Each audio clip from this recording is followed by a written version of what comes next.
Okay, is it working? Yeah. All right. The reason that my name is Christopher Wagner and I live on 231 Olive Street, and I've lived there for about 10 years. The reason that I am here this evening is my wife received a speeding ticket there in front of the asylum, which was driving too fast. I got that. But my issue with that is your signs down there do not meet your code. Your code says that if it's not a standard and approved size, which would be the 18 by 30, and you try to control, even if a municipality tries to control traffic flow with that, with any of those, they are creating a public nuisance. That's how it's in your code. So those signs are substandard, and also 15 miles per hour is authorized for school zones. But when children are present, the road on the other side is 25 miles per hour.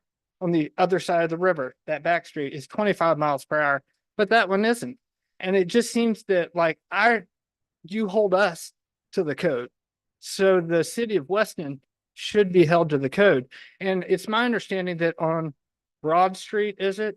I don't go down there. It's not good. But anyhow, on Broad Street, I guess they have these too. So my position is that anyone that has been given a ticket on these needs to be refunded, because what you've done is create the board and the city has conspired to use and create a public nuisance for the enrichment of the city. And when I went to try to contest it, I was told by your city attorney, Brian Bailey, my wife was, that if she wanted to contest it, she'd have to put up a bond. That is absolutely ridiculous. You've created a money-making scheme whereby the city gets enriched, and there's no way anyone can fight it. And it seems wrong to me. I think that should be 25. It's very hard to control a vehicle at 15 miles an hour, which is why the DMV doesn't recommend it, except in extreme cases. And I think this over here is not an extreme case. What is an extreme case is when you have 200, 300, 400, 500, 600 people parked down there for these events. You know what I've never seen in 10 years? Police presence whatsoever. I've never seen police presence. When you have 500 people from all over West Virginia within a quarter mile of your home, and there's people walking around the streets, I'd like to see some police. We pay for it.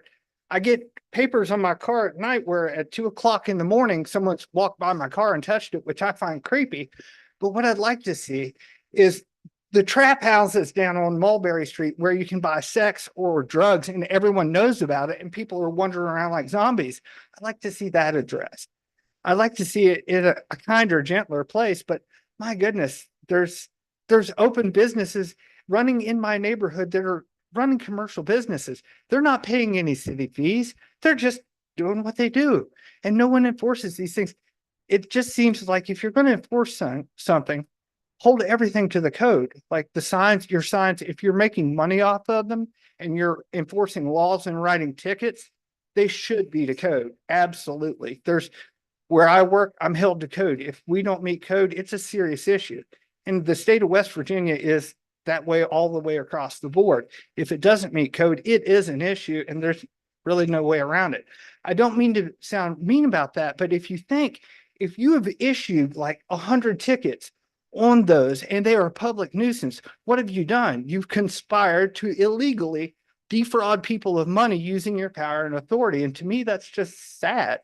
And I'm not saying accusing any one person of it, but like if you don't follow the code, that's what it looks like, because you have a substandard article. And guess what? There's nothing any citizen can say about it, because if that man says I was doing 25, even though I was doing 35, and he can lie on a ticket, then it just makes the whole thing kind of shaky. If you guys can enforce the laws on your side, but we can't enforce it back. Like I think if my wife was going 35, write that on the ticket instead of a lie. That's all I can say. You wrote 25. That's maybe giving her a break. Maybe she needed that big ticket as a kick in the ass. Pardon me. Did you plead your case in municipal I court? wasn't allowed to, because that man right there, Brian Bailey. Excuse me for a second. Let me clarify something. I'm not the municipal court judge. Okay. The municipal court judge, I sat in there with you and he said, hey, you can challenge this ticket. We have to have what's called a bond, meaning an assurance that you show up. Now, and he did what's called a personal recognizance bond. Didn't require you to pay anything to come to court. It's called showing up because we know who you are. And, Sir, and sir, that's, let me and stop that's, you no, right there. hold on, hold on. My wife is disabled, and that puts an undue amount of stress on her. You have no idea what the position that the city puts her in by just wanting to say, hey, let's talk about this. You can't talk about it unless you're willing to stake money on. I'm just not willing to do that and risk her health. Sorry, she's been And- hospitalized for things like that. And I'm sorry to hear that, but the judge didn't make you pay any money to do anything. He said you have what's called a PR bond, personal recognizance, meaning you don't have, normally a bond is taken so to ensure that somebody shows up to court. There's another Right. kind of bond that if you're so well recognized, people know where you live, people know who you are, you don't have to pay that money because we know how to come get you. Sir, I certainly understand that, but what I'm saying is the intimidation of it was the part that if you want to, you have to enter into act like a criminal. I just think that's why I'm here tonight, because I couldn't say what I wanted to say because it was entrapment. I was entrapped. She was entrapped. There was nothing we could do. You have to pay the money to the city of Weston, and by God, your check better be good because they'll be on you. So there's nothing I could do. All I'm saying is I paid the ticket, and yes, my wife was speeding, but your signs do not meet code, and it just doesn't. You created a public nuisance. That's my position. I wasn't trying to be. To speak about the signs, or is this a conversation? And I think we have municipal court set up for this particular purpose to challenge stuff like this, and it was not challenged in municipal court. Now, if we want to have not necessarily at this very second, but if someday we want to sit down and assess the signs need to be 18 inches by whatever, 24 inches, that's fine. But right now we can't go back and change any of that. And you had municipal court to deal with it. Well, sir, And what I'm in all addressing is- fairness, the judge laid it out to you what you could do, and you chose not to challenge it. yes, but I'm going a different route with this, sir. That's what I was saying. I plan. And to that's all follow right. the I just city. don't want to be bashed by some untruths here that I made you pay anything, that I required a bond of you, that it's my fault that all this is happening. It's not my fault all this is happening. Mr. Bailey, I totally apologize. I wasn't trying to say all that. I was just saying that it's a very intimidating situation. Okay, let me just say how it was emotionally intimidating for my wife. It's an emotionally intimidating thing when someone comes at you and says, you're going to have to put up a bond, or you're just going to have to pay the ticket and say you did it. That is the kind of thing that I don't like that. But the issue is if you guys were following your code, and if that was zoned properly, why is it 15? I'll speak to it, I guess, real quickly. If you have the code you're referring to, I'll take that and take it into consideration. And if we need to, we'll revise whatever we need to revise. Speed limit signs are code. But I do think, speaking to the 15 mile per hour situation, we did have residents come into a previous meeting, ask for that speed limit to be lowered on that street. We had an ordinance read twice, publicly posted, to change that speed limit to 15. The signs, I think, is a legitimate question, and I'll look into that, and I have no issue doing so. Well, the issue in my neighborhood all around there was everyone thought the asylum put them up. And Yeah. they're different. They're small. They're little. They're on little green stakes. It looks like someone's grandma put them up. Point taken. Thank you. But that's all I have. Thank you very much. Okay, thank you, Chris.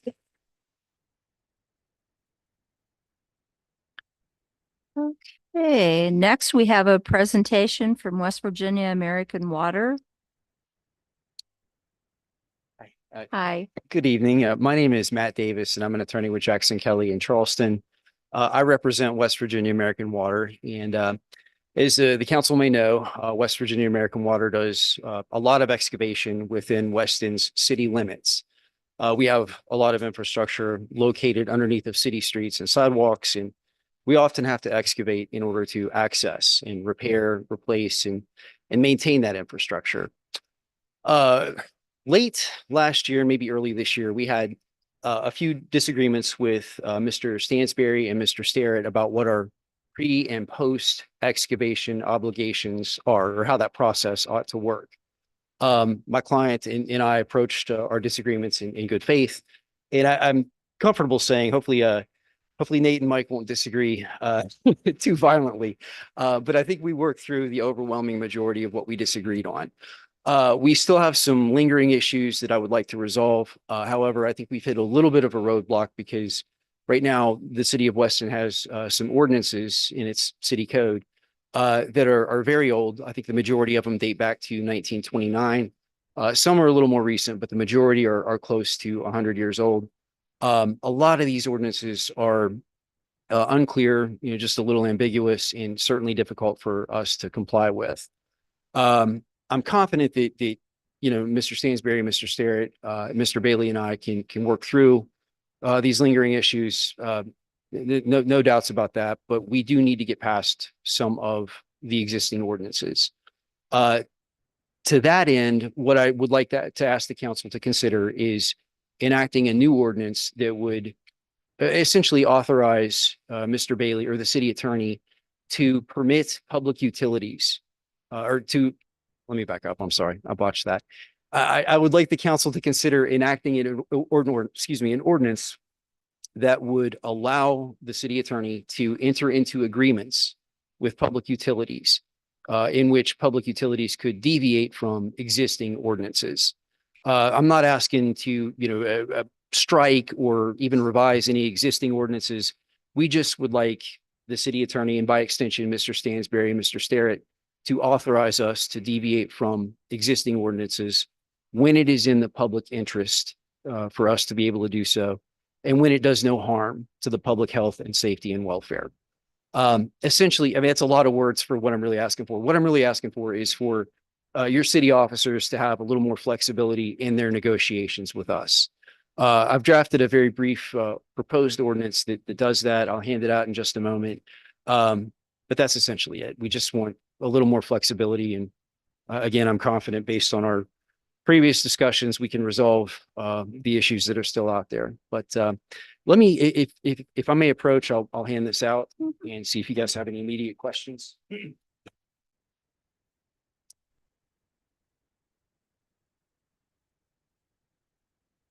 Thank you.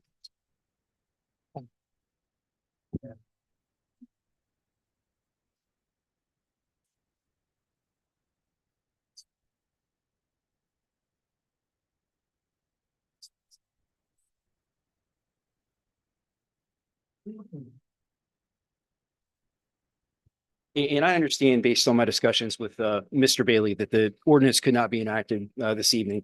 I know you guys have publication requirements. I'm happy to assist with that process. Really just wanted to come this evening, get this in front of the council, ask you to consider it, and certainly see if you have any immediate questions for me this evening. Anyone have questions for him? So give us a couple of examples of what you're looking for as far as versus the ordinance, that you're wanting to do.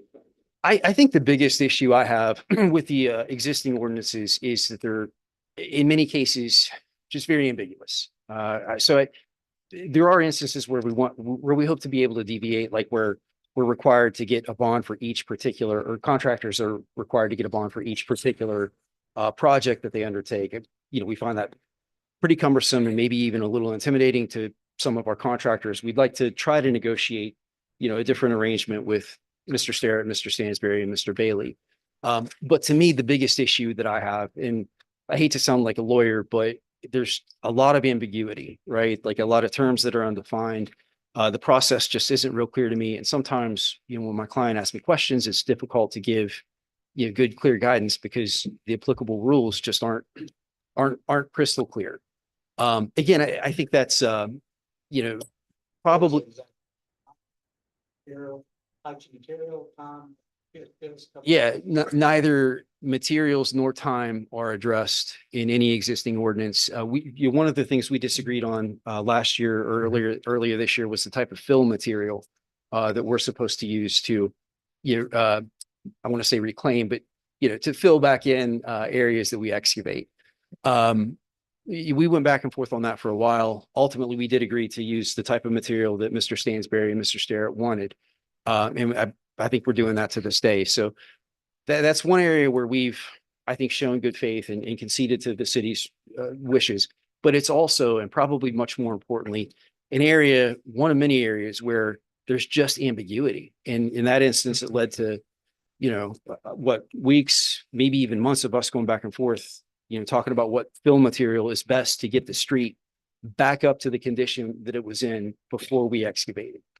So again, I know the city certainly can't make any commitments this evening. I just want them to have the flexibility to negotiate, the finer points like fill material or time. You asked about time.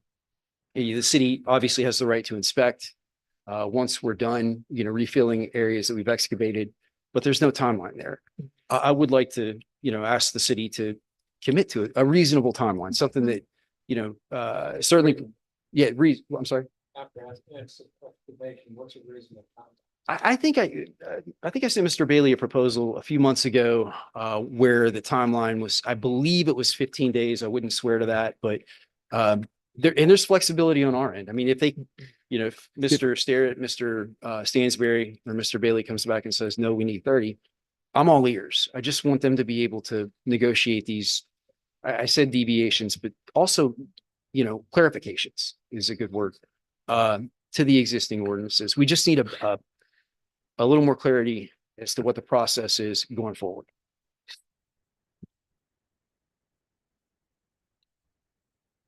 Mr. Bailey, do you have any comments? He's all in. I don't see anything wrong with something like this. I've told Mr. Davis, I don't think this is some kind of magic key to unlock the door to get any particular concessions, if you will, from the administration. I hate to shrug my shoulders and say, what's it going to hurt?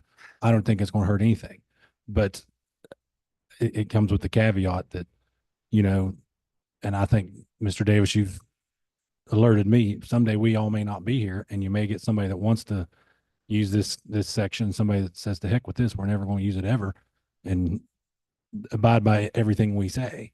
So I don't see any harm in doing it, but it's kind of I'm not the street commissioner. I got to make sure the permit, quote unquote, follows the law or is reasonable. I don't necessarily get to dictate what goes on the permit. I was wondering, in this language, should street commissioner be somewhere in there? Let me back us up for a second here. I think our current permit, and Matt, feel free to push back if you interpret a different way, and maybe that'll prove your point of ambiguity a little bit for you. But right now, our current code basically leaves it to the street commissioner to make all these decisions, and they were an elected position during these days when this stuff was done. So they were kind of judge, jury, executioner in the olden days. Now we've taken that code and morphed it into an appointed position that gets supervised by the city manager and said, street commissioner, you're in charge out there, make some good decisions. And that's one way of doing it. I think we prepared a detail that we provided to you all that said, hey, we're not just making it up. We don't want blue sand this day and red sand the next day. We've laid it out there for all of our utility cuts. We want you to restore the road this way. We discussed whether you guys could put concrete in the hole or not, and we were against that, right? And we've come to a good understanding of that, I think. But I do think that council can interject themselves in any way they want. I think having just an attorney negotiate an agreement is probably not the tact I would take. To me, that has to be some kind of blessing from you all. I'll speak to his bond requirements. I think that's antiquated. We've gone back and forth. Like, should each one of your contractors have a bond? Should you yourself, the company, have a bond that just sits there, or you put up or a guarantor of, or something like that we can just file, and it's not something we have to check every time. But we run into these situations like last winter, right, where the water trench was open all winter long because there was an issue. And I think at some point the city has to have the ability to call that bond or call that deposit and say, we're restoring that road. And if you guys decide you're picking up stakes and moving to Florida and there's nobody left at the water company, somebody has to be able to pick up that. And that shouldn't be completely on the taxpayer's dime to do that for any entity that's working within our right of way. And so I think I don't have any problems in modifying that language within the confines of state law. But I think really, and to speak to Councilman Curtis's line of questioning, what I've struggled with, Matt, the whole time is, what is the main issue here that the American Water, what are we foisting upon you that doesn't feel appropriate? And I think, and I'm just going to give you my side of it, I guess, and you guys can take that back and and tell them I'm an animal or whatever you want to say about me. But I just They kind of, already know. I know. Seems like it's getting around a lot lately, but it just seems like, and this is it with anything new, right? Nobody likes change. Nobody wants to sit there and be told or asked or anything like that. We're trying to accomplish a couple things. I wrote them down here. We wanted proper backfill, protect our road surface, proper patching, and I should say instead of proper and timely is what we're trying to achieve. And we've got to achieve a management of the right of way. And I think we've done the first two really well lately. I'll give us that much. This last water project, I'm sitting there as an engineer and I'm like, we ran the water main and maybe we had to, but it's right down the crown of the road. And it's like, if there was somewhere else to put that, we'd put it somewhere else because now we're going to have this road patch right down the crown of this road that just got paved. And it's going to be a maintenance nightmare for the street department because that water's going to land there. It's most likely going to settle, even though you've compacted it 95%. And we're going to have water and stuff like that freeze and thaw and break that out. And after a year's time, we're going to be the guarantor of that road and have to fix it. And I think I'm not after you guys about that. Every utility is guilty of that, no matter whether it's city owned or privately owned. But those are the kinds of situations we're trying to limit with our limited budget to keep from having to have those maintenance nightmares. I understand. Yeah. To answer your initial question, what's being, I think you said foisted upon us, is mainly it's ambiguity, and we can clarify. I heard emergency today. There's some concern about what is an emergency. Yeah, I mean that's and I guess for like, I'm not trying to argue about it. Don't take it this way. Yeah, but I would love to hear an example of where we've gotten in the way, I guess, or of an emergency or anything like that. And if that's a concern and you need some clarifying language, I don't have a problem with that. But I would just say from our standpoint, I won't say we're perplexed, but we're just kind of, I feel like we've been a good partner and we've done the best we can to work out those situations. And we just want to manage those things best we can. And Nate, I agree wholeheartedly with the good partner part. And we're certainly not saying that there's been any particular instance where you've pointed to what we called an emergency and said, no, that's not an emergency. It's just, don't take this the wrong way. You guys could all get hit by a bus tomorrow. That's and true, I'm dealing with true. somebody else who has a completely different. So why not write it all down? And what I want is for you guys to have the authority to be able to, enter into an agreement with me, maybe even run it by the council first if you choose to do so. But I want you guys to have the flexibility to do that. One other thing I'd like to address very quickly, happy to write Mr. Sterrett or Mr. Stansberry or their, city manager, city street commissioner into what I've proposed. I put city attorney because as an attorney, I'm supposed to only speak with other attorneys generally. If you're more comfortable with other, city officers being included along with the city attorney, then I have no problem with that. But That's something our city attorney can consider. Just something to take into consideration. I think that would be probably a pretty minor tweak as long as I'm not getting disbarred. Or maybe I'd be okay with that. Yeah. Good questions. I'll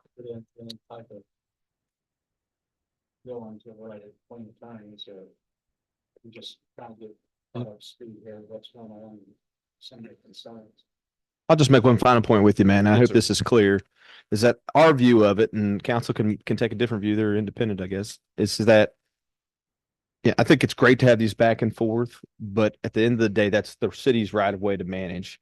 And I think it's somewhere down the food chain, the council is going to decide who makes that determination on what we're going to accept in that right of way, whether that's themselves saying, here's an improved standard for the city and saying, this is how we're going to patch trenches. And we're going to ask the street commissioner to make sure it happens. Or we're going to say, some municipality has been in, they've punted it to a city engineer and they say, whatever the city engineer says, that's who's determining how we're doing that kind of stuff, or whether we're going to let the city clerk do it. And the city clerk's going to shoot me for making that suggestion. But I think that power lies within this council. And I hope that that's clear and acceptable to American Water, that's how that determination most likely is going to occur. We absolutely want to work with you. I think we've done an excellent job of that up to this point. We've made some concessions that we weren't entirely comfortable with, but we made them.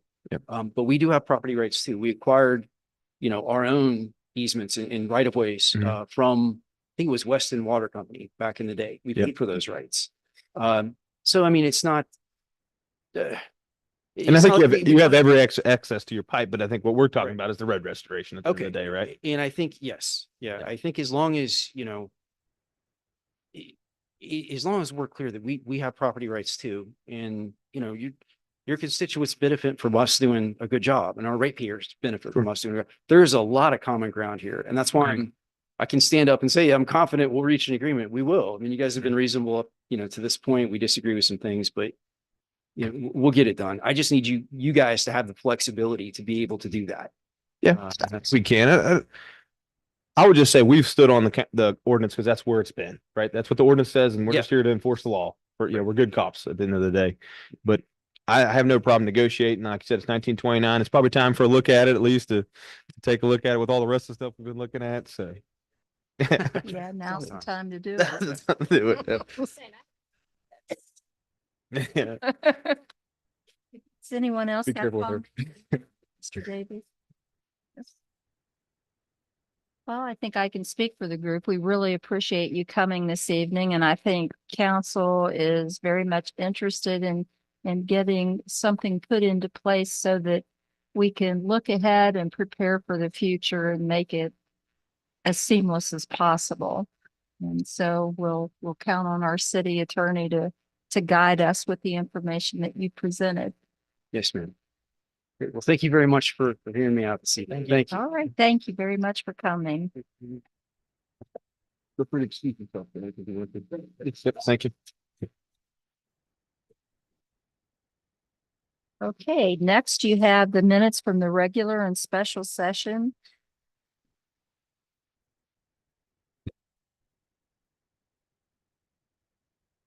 If there are no additions or corrections, I'll entertain a motion to accept as distributed. I so move. I'll second. It's been moved and second. Any discussion? All in favor, say aye. All opposed? Motion carries. Okay. And next we have reports of city boards, commissions, and outside agencies.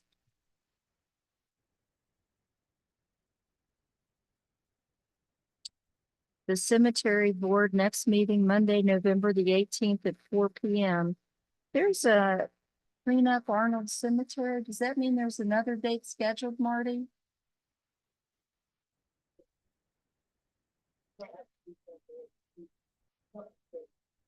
Okay.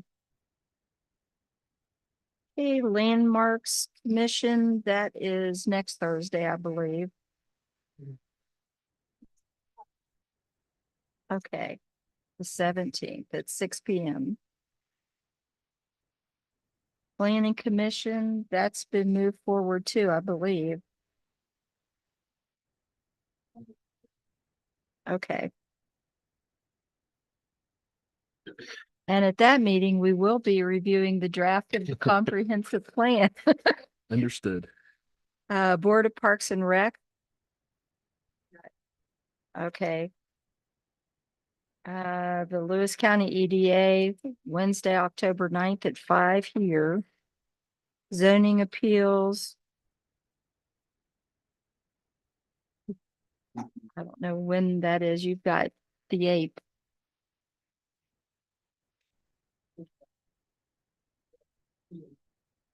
None? Okay. Code Appeals Board, October 17th. Tree Commission, October 10th at 2 p.m. The Arts Council.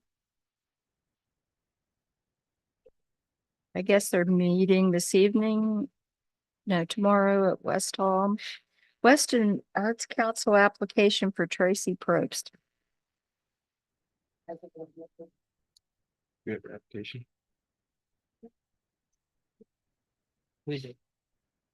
Oh, okay. Has everyone seen her application? Yeah. Okay, is there a motion to approve? I'll second. It's been moved in second. Any discussion? All in favor, say aye. Aye. All opposed? Motion carries. Okay, and the Land Reuse Agency, next meeting, October 21st at 6 p.m. And we have an application for board member from Alexandra Moran. I'll second. It's been moved in second. Any discussion? All in favor, say aye. Aye. Opposed? Motion carries. Okay. And Municipal Appeals Board approval of Joseph Butcher. I'll move to approve. Is there a sec? Okay. I have not been able to make contact with Joe yet, but I would just make that. Did you talk to him? Okay. All right. He's good for it. All right. Great. Thanks. Sorry. He is now. He is now. Yeah. He's It's been moved in second. All in favor, say aye. Opposed? Motion carries. Okay. Neighborhood Watch meeting, that's done for the year. And no date yet for Lewis Gilmer I Solid. received one this afternoon, Okay, October 16th at 6:30 p.m. at the Jane Lube Park Building. for the Solid Waste Authority.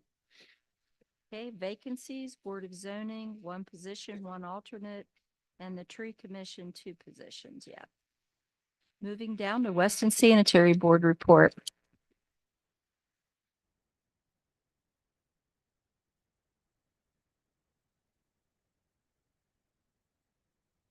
Good evening. Just a couple things I'll kind of hit on. Actually, it's been pretty quiet this month, but as far as the phase two project goes, IJDC did approve our revised funding scenario, so that should allow the facility plan to be approved as well pretty soon. Bethesda's continuing to work on the design of the drying beds and talked to Bob Bragg this morning, and he assures me that's nearing completion as well, so hopefully that'll be done real quick. Down to plants, it's been pretty quiet this month, other than the usual that you can see in your report there. Barney office, a few irons in the fire. I've been working on identifying some different areas in the city and the county for people who may or may not be hooked on and should be hooked on, or may or may not be billing, should be billing just one house to house. So that's a long project, but I think we'll be able to pick up some people that should be billed or should be hooked on. Identified on streets, the areas that we're working on. I don't get to feel Turner Town, we're working on some of those areas. Those are the two main. I mailed out about. Pardon?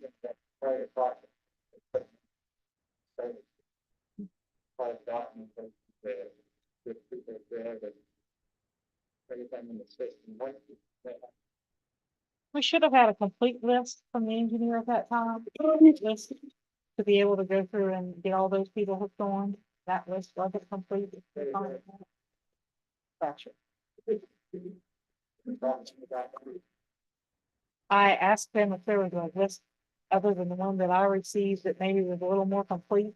I was letting them know that what we had definitely wasn't. Yeah.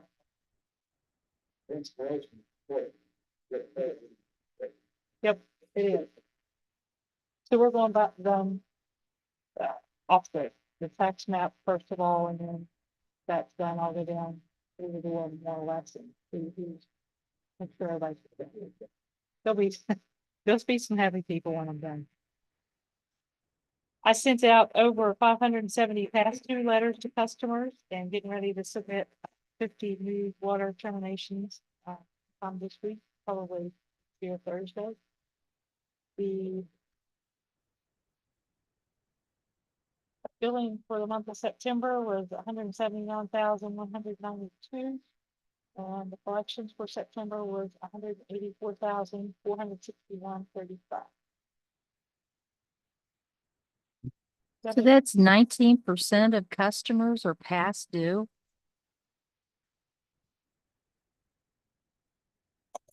Better than 30 that used to be. Still a lot for a small system. Actually, though, those letters that go out, the 570, those follow within a week of the billing going out. The 570, so those are recovered really quick afterwards. Those are 1 month past due, right?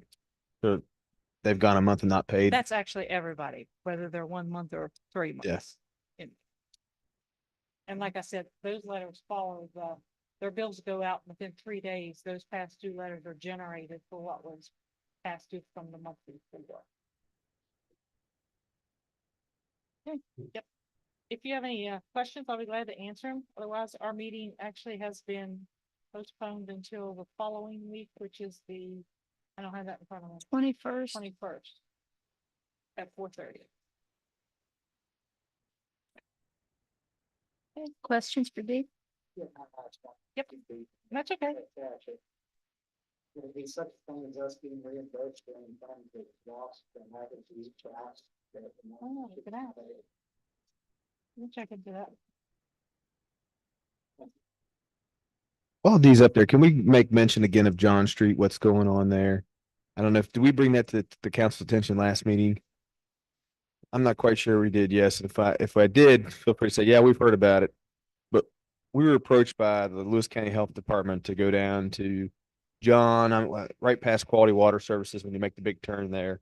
That is effectively where our city sewer system has ended as far as household connections until you get back to the curb where the Arbors complex starts, if I'm not mistaken. So there's a portion of John there that has probably 10, 15, maybe 20 at the most residences or structures that we should be on a sewer system that currently aren't. The health department has done some investigation of those sewer connections, and many of the systems have been found failing or non-existent or whatever their determination they are. And I think the last we spoke to them, they had either started enforcement action or sent enforcement action or going to send enforcement action on those properties. So at that point, the health department has called the Weston Sanitary Board and said, what are you guys going to do to hook these people up? And D and Oliver Wisdom, drug me down there. And I corresponded to her directly and just kind of said, I don't really think it's our job to figure out what is going to happen to these properties. We have a responsibility under the PSC to hook them up, depending on certain conditions being made or extension requests made. But I think the general feeling was that the sanitary board should have to pay or assist with the payment of getting these folks hooked up. And my communication to them, at least, was not that I didn't think that was the case. And I think this is really the homeowner has a responsibility to figure out how they're going to serve their habitation with sewer. They can make an extension request. We can do the PSC requirements and send that to them. It's most likely going to be very expensive to hook them up, relatively speaking, to hook them up across lots and need engineers and all that stuff. And I don't think it's necessarily our job to do that unless there's some other kind of agreement made. So I don't think that's at this point we're with the health department. You're working on the list of people we know we've been billing, who we've right. So I think that is something that will be on your all's radar. And if we're following the law, my feeling is any kind of extension project down there necessarily needs to come before the council and get a reading, an approval for two readings to have that work done before the sanitary board proceeds with it, if I'm correct about it. So that's why I'm bringing it up. Let you guys know what's going on down there. We're still in those negotiations. I'll tell you a little bit more. I've recommended that they speak to their county commission about it and see if there's any ARPA dollars left over to help fund a sewer extension down there.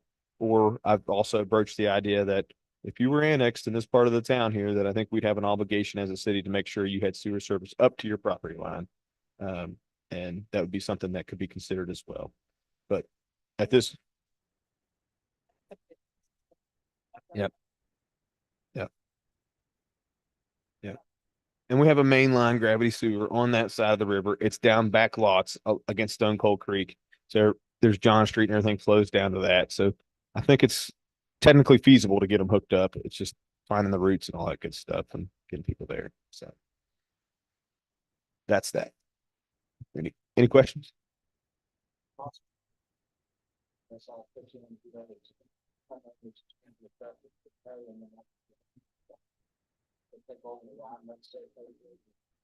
that's something that we haven't really explored a whole lot of, but we've got another case down in Jackson's Mill right now where we're dealing with some new properties that have been acquired, and they're right at the outskirts of where our system ended when we did the project in Butchersville, Turnertown.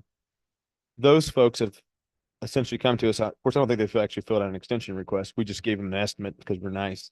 And we gave them an estimate, and we're using Thrasher's bidded prices, okay, to develop their price per foot, manholes, all that stuff.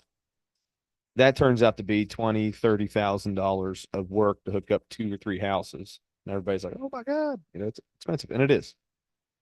So at that point, they have the ability to, we calculate what their use is per the PSC for 5 years, whatever that value that we generate is, we subtract that from the total estimate price, and they have to place a deposit for that net value that then we then go build the sewer system with. And if we're cheaper, we give them all a refund. If we're more expensive, they all have to pitch in more to pay for that extension. And that is the process that's prescribed by the PSC. Now, we've also got these alternate line extension agreements that can be reached via the PSC rulings. And I think at that point, we can make a agreement with those users to say, you guys go out and find a contractor that can build this sewer for you. You build it to our specifications that we've determined in this agreement, much like we're talking with American Water here to a degree, and say, we're going to inspect it. And then if you guys build that, we'll take it over and we'll own it and operate it as our asset up to your property line at that point. So, well, and that does work for folks, I think. But again, we're kind of going to butt heads again about, well, I think my pipe only needs to be 4 inches. And we're going to sit there and say, you got to hire a professional engineer. He's got to stamp it. You've got to put this pipe in at whatever the PSC requires. And that's going to make it a little bit more expensive than probably what my uncle who has a backhoe that can put pipe in is going to cost. So. Sorry, D. Kind of took over. Okay.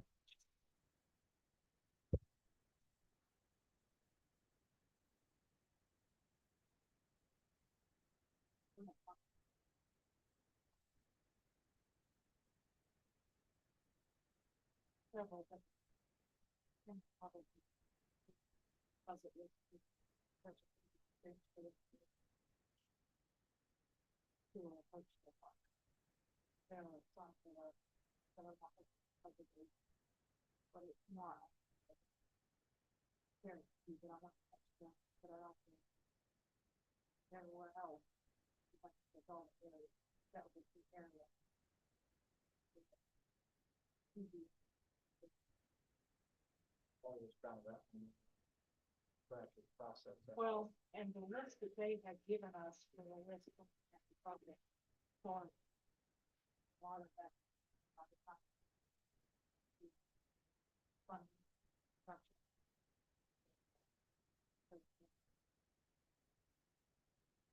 We had a request too from a couple residents on Lynn Avenue.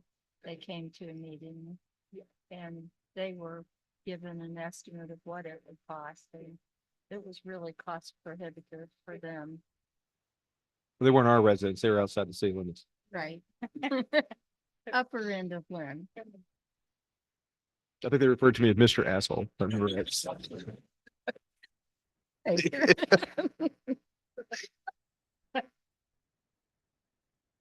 Okay, thank you, Dee. Okay, finance report.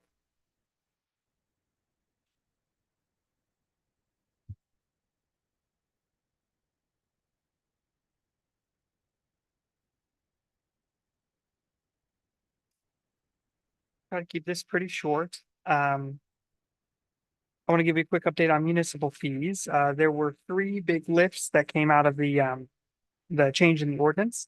The first is billing everybody under the new rate structure, and that's complete. And the second was identifying vacant lots in city limits that needed to be billed, and that's been completed now as well. So we think we've identified all the vacant lots and got them billed. And then the third and the biggest lift will come this January. Kathy Sims, who is the temp employee in the finance department who's been working on municipal fees. Right about the time she got done working on vacant lots is when Julie left the city of Weston. So Kathy has been kind enough to be picking up a lot of the slack and helping us fill that gap. And so she's been cross-training across those different things this past 2 weeks. Let's see. If you jump ahead to page 61 in your packet, that's the vacant structures income report. I will apologize to you. This has been a busy week with training Kathy and filling those gaps and everything. You'll notice that there's an error on the report. If you look at those numbers don't add up to $2,600. they add up to $375. And that's the number I need to ask you to transfer.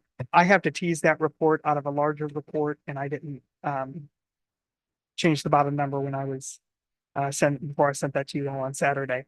But the number I'm going to ask you to transfer from general fund to vacant structures is $375. Okay, is there a motion to make that transfer? I'll move to transfer funds. There's second? You're transferring 375 to vacant structures fund.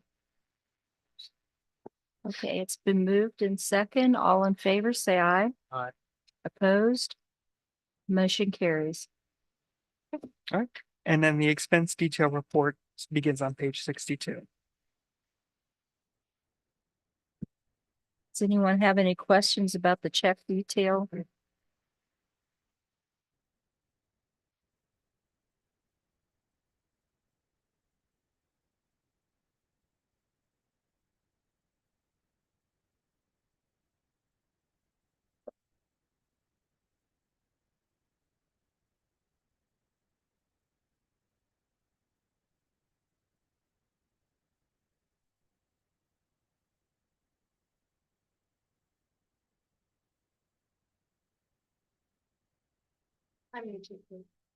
Second.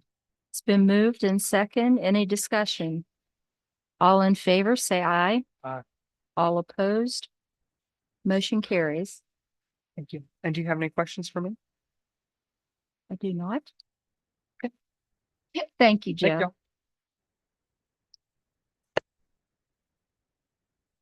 you. Okay, next is street department.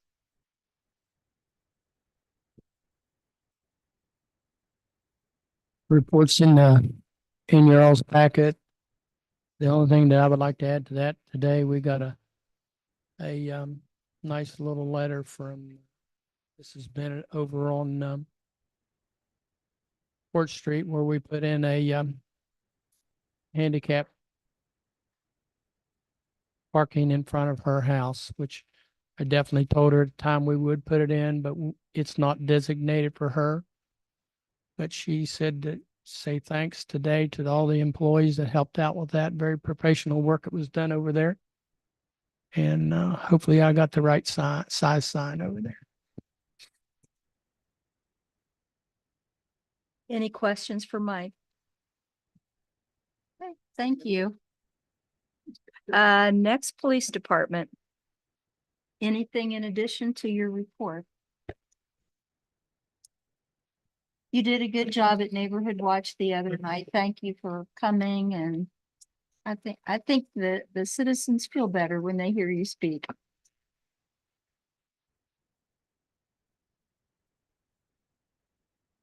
Okay, fire department. Yes, we did have two fires down on 19 north, just outside the city limits. Both of them being treated as suspicious, but investigation by fire north of that.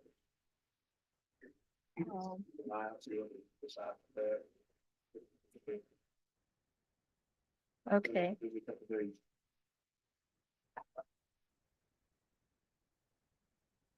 questions for Chief Settle? No? Okay, thank you. Building code zoning and cat progress. Sounds funny, doesn't it? I've got everything in the packet there, unless you got some additional questions or anything. I don't have a cat report. I have been unable to contact her for a week now. I don't know if she's sick or what. I've sent her emails and text messages and called. So I'm gonna keep trying to find out if, I need to Okay. get a time. From it, right? Schedule tomorrow. All right.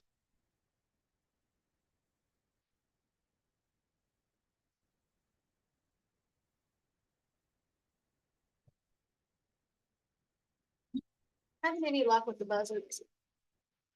We're waiting on a quote from the USDA. He came in, he talked to Nate and I for about 20 minutes, 30 minutes. they're getting counts and stuff on the buzzards and they're gonna work up the quote. He had to get some counts and then go back to his boss. So we should have something shortly. We're looking at that $5,000 range again for having them trap them, shoot them. I shouldn't say shoot them.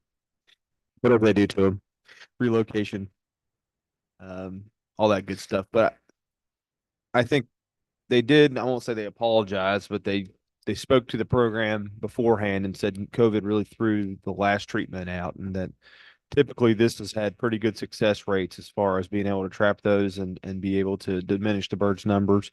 They couldn't do that according to this gentleman because of COVID, and they couldn't have the requisite 2 people there, and they were under some kind of federal mandate to tag the birds, and they could only relocate to a better place, 1 bird for every bird they trapped and tagged. From his telling of it, now that program is no longer in effect, so every bird that is trapped could be essentially relocated. And so I think what we're looking at is around $5,000 to be able to have them do this program for a year. And that just covers their cost of driving to check the trap every day. And we would work with our street department to find as many dead deer carcasses that we could to throw in the trap and all that jazz to try to make things a little bit smoother and more effective. So as soon as we get that, we'll bring it to you all. I know that's. Will it be in the same location, the trap, as it was last time? I think so, and that seems to be kind of the nexus of all the bird activities are hanging out down there behind the street department between Weatherford and Pratt Street. And I know there's a big tall hemlock behind my house on Mound Avenue. They like to hang out during Halloween and scare everybody. They're Tallow. tallow. Yeah. And this trap, I think, would be mobile. So if it's for some reason they move and relocate and we're not catching any, they can do that as well. Okay. All right. Any other questions? Okay, thank you. City attorney report. I'm gonna pin us down on a date for codification, or else I'm not gonna be able to do it. So. What's that?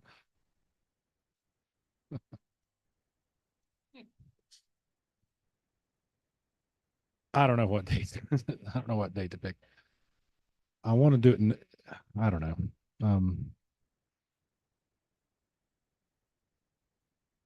How the 14th is no, when's sanitary board? The 21st? 21st. I'm not going to have it by the 14th. So no, it is a holiday anyway. You want to go That's with right. the 21st Let- at 6 or the 22nd? Oh, sorry. You're right. We could do the 22nd, I think. You want to do it earlier today, 4:30? 4:30, okay? What time are you done football? Okay.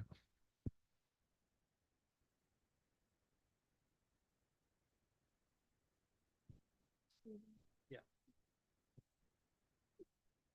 All right, anything else right now, Mr. Bailey? No, thank you. Okay, thank you. And you have the September report on business licenses for the month of September.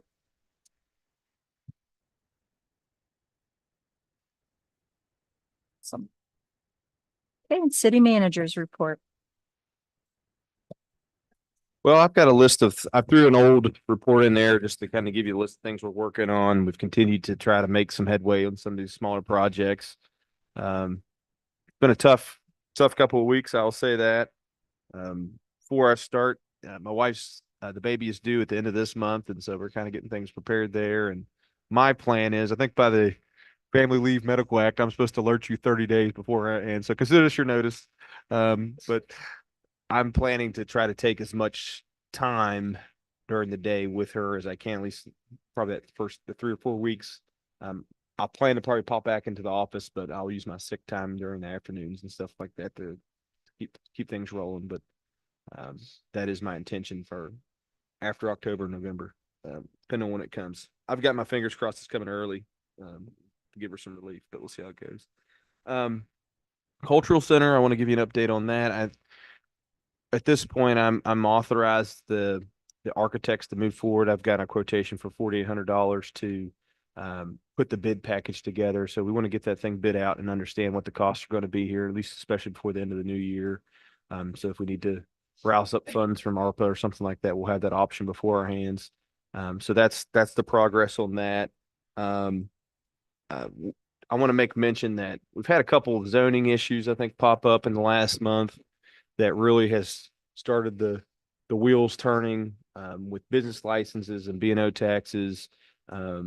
What we're I won't say that there's a huge problem out there, but we do have a handful, maybe more, of businesses that haven't gotten business licenses, don't see the value in getting a business license, and they're probably therefore haven't paid B&O taxes. And so we're at the point where I think some kind of enforcement action or some kind of pressure is going to have to be levied. And I think it's starting out with a strong conversation from the city manager at this point within our policy and structure. But as we get into this, I think we're going to be looking at our 1927 business license laws and stuff like that to see what are our options there. And hopefully, for all intents and purposes, that will resolve most of these. I think a lot of it, and this is nothing against Judy, but I think a lot of it is just the time to follow up. And I think that she doesn't necessarily have that time in her regular duties day to day. And so really there's a contingent of the population where, whether it's sewer bills or whatever it is, that you constantly have to be on them to do what's required of them, and to keep your thumb on their pulse to make sure that they're doing things. And that potentially has without those things, it can have ramifications for a business. And so speaking to the zoning issue, I think that there's a business here that maybe had a non-conforming use in their property that would be allowed if their business had continued for 12 months, but they hadn't got a business license for 12 months. And so therefore they haven't had a legally licensed business in that location. And so I think it's a tough argument for them to make that they had a active business in that location because they didn't have a business license. So those are the kinds of things I think you hate to be particular in a sense with people, but that's why we have those programs and to make an even playing field. There's people out there, and credit to them, that fund our operation every day, that pay their bills, that pay their taxes and things of that nature. And so we want to be sure that we're creating the most fair and equitable municipality that we can for all players and everybody involved. So if you get some rumblings of there's actions or conversations that are had, feel free to give me a call. I'll explain the situation to you in more detail. But We'll know it's you. well, you'll know it's me, Mr. A. But so that's where we're at. We did speak about Julie Crow leaving. I think what we're looking at there is hiring 2 people. We're going to advertise it, and an assistant city clerk and probably municipal fees clerk to hire those folks into our operation that we have budgeted for. We're going to, I think with the staff, we've all talked about it and made sure, and we're just going to take an open mind about it and try to get the best candidates possible in there and see what that looks like. But I will say for the assistant city clerk position, I want that role to take more of a proactive community-based role, in the sense of we've got the website that doesn't get managed hardly by anyone, just as our free time that gets updated once in a while. We've got a Facebook page that doesn't really get the attention it should, which is a main driver of information for the city. We've got flyers, we've got radio spots, we've got things that really we could be putting out a positive foot for the city that don't get utilized to the necessary degree. And I think that this assistant city clerk person is also going to be, should be, and can be, and should be a person that's going to be a liaison between businesses. And so when we have a new business come to town, we want this person to go out there and be maybe the first person that comes into our first contact they have with the city organization and say, we're glad you're here. Here's your business license form. Start paying B&O taxes. Hopefully it's a little bit better than that. But yeah, what is it? But we want them to at least have that conversation with folks and be able to point people in the right direction, because most people don't even know. You know, they start a business in Weston and they're like, I didn't know how to get a business license. I didn't know I had to do these things. And then I think just finding a way to make that connection, whether it's between them and Lewis County Chamber of Commerce for resources, or whether it's them and our future downtown on track program, we need to start building those processes that allow us to be an asset to business and be helpful, and give them somebody that they can contact immediately if they need something in the city, and we can get them routed to the right people. So that's our objective there. We've been dealing with a lot of illnesses across the organization. I think Mike Posey, that's why he's not here today. If I didn't have a meeting, I would have called in sick today. But there's all that. It's been a shorthanded staff, and I appreciate everybody's hard work this month. Lastly, I got ARPA. I think you've asked for some questions about that. Herb, do you have any thoughts you wanted to bring up? You wanted to update on that?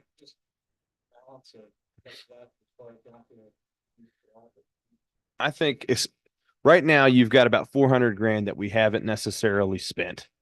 We've kind of earmarked it for different things, but our understanding now of the law is that we've got to have real contracts in place to be able to extend the usability of those funds after this year.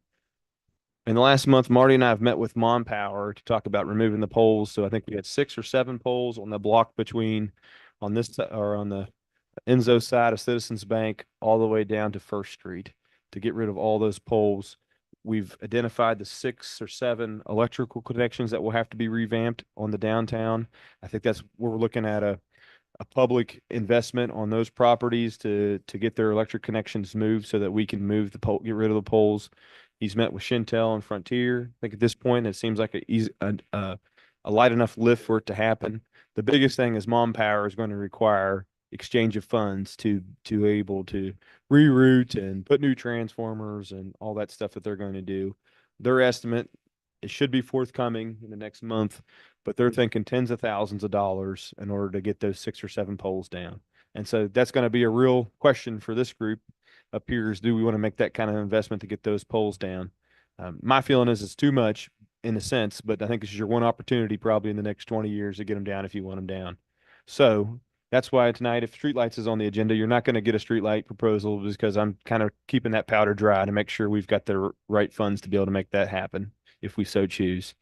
And I think that we're prepared to, whether it's 8 streetlights or 12 streetlights, we're prepared to modify that quotation in a day and get that approved by council and locked into a contract as spoken for.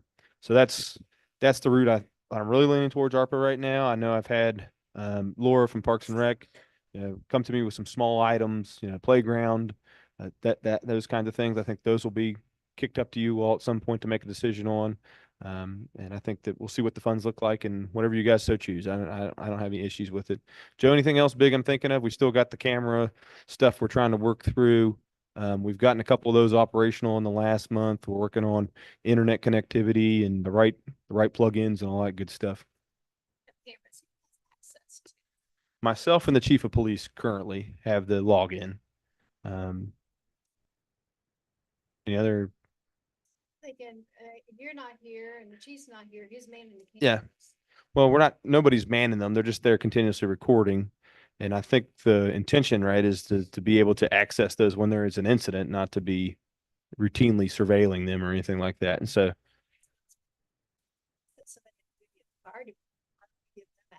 and I don't have a problem with it. I just don't think that, and this is not me telling you what to do or anything like that, but like I said, it's if it's a matter of somebody needing to access them for an emergency, I have no problem making sure that those passwords are passed along. I just don't think our standing policy is going to be monitoring those cameras really at all. Sure. Not a problem. We could trust Chief Settle with the code. He's got the nuclear ones right now, so surely this one.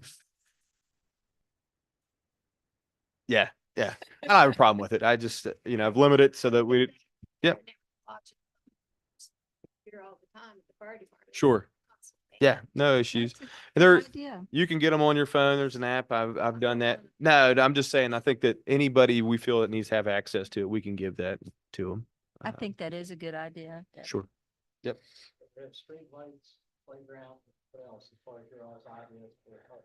We've got a little bit of riverfront dollars that we may throw in the pot. I think probably 6,000 or 7,000. Traffic lights. I thought they were- Paint the traffic lights. That was in that street light pot. Let me see. Joe, do you have that ARPA in front of you there anywhere? Or do we throw it in the packet? Be right behind your reports. Guys, no. What report? I guess, Herb, Page 133. is there something you're looking for or wanting to do? Wanting to go? Huh? Yeah. Okay. What's that? Blacktop. Oh, paving?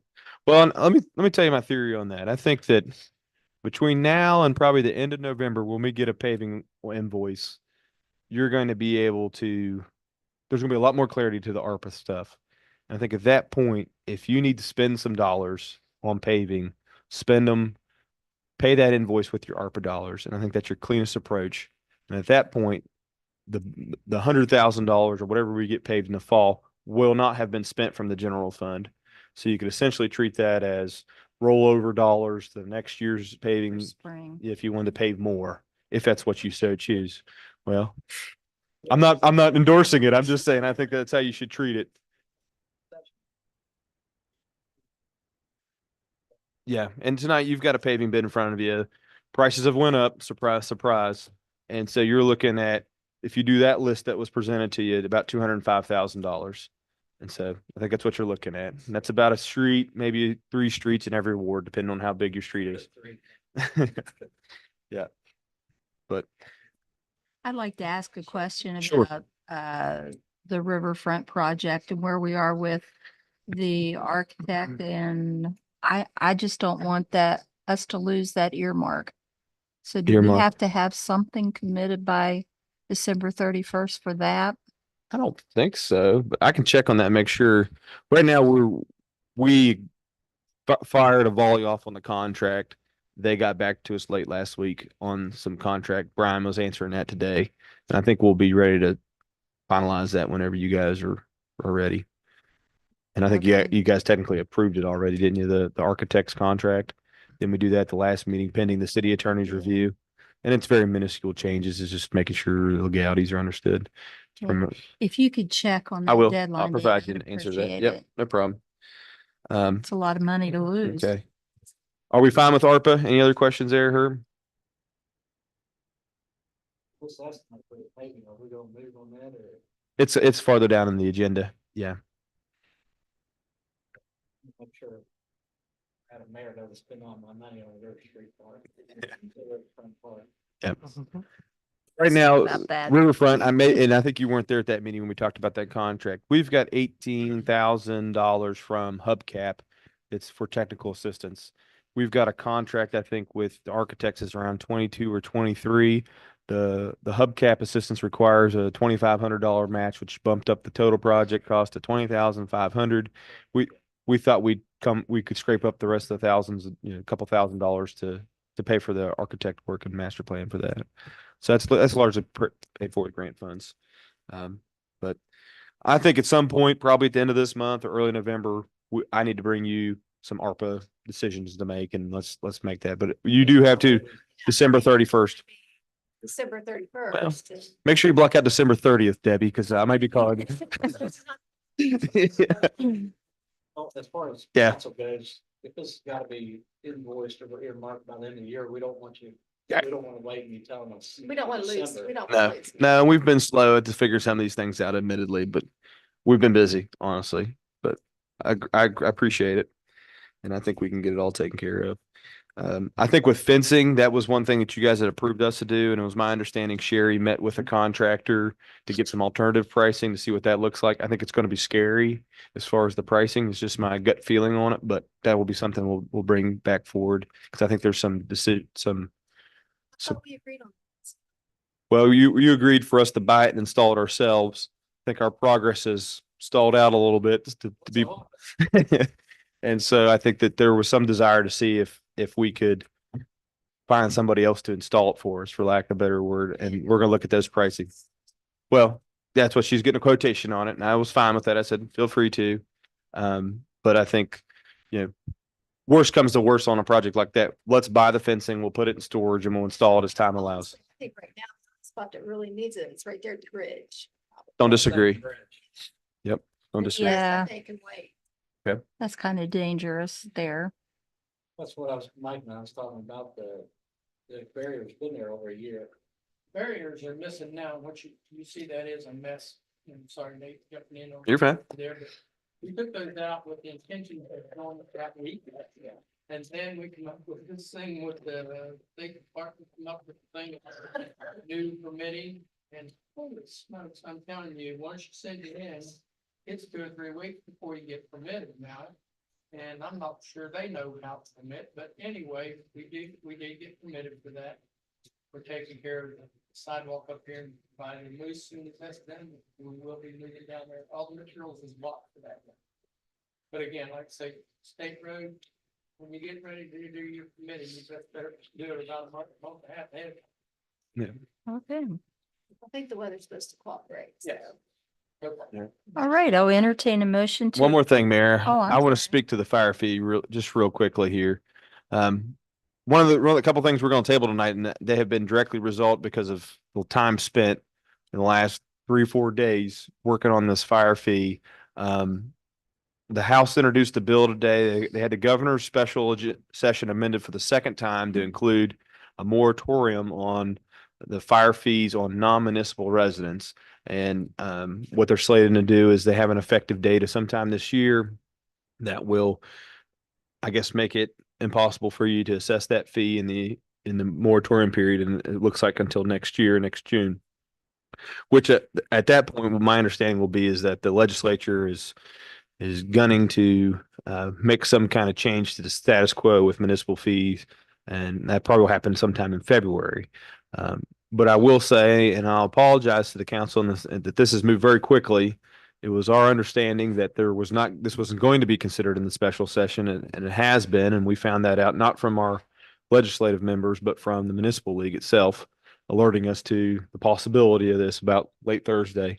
I'll commend Chief Settle. He's been working the phones all weekend and since then, and we've been trying to build a consensus that will reach out to our legislators. I emailed the governor's office, Speaker of the House, Speaker of the Senate, or President of the Senate, I should say, and all of our legislative folks over the weekend.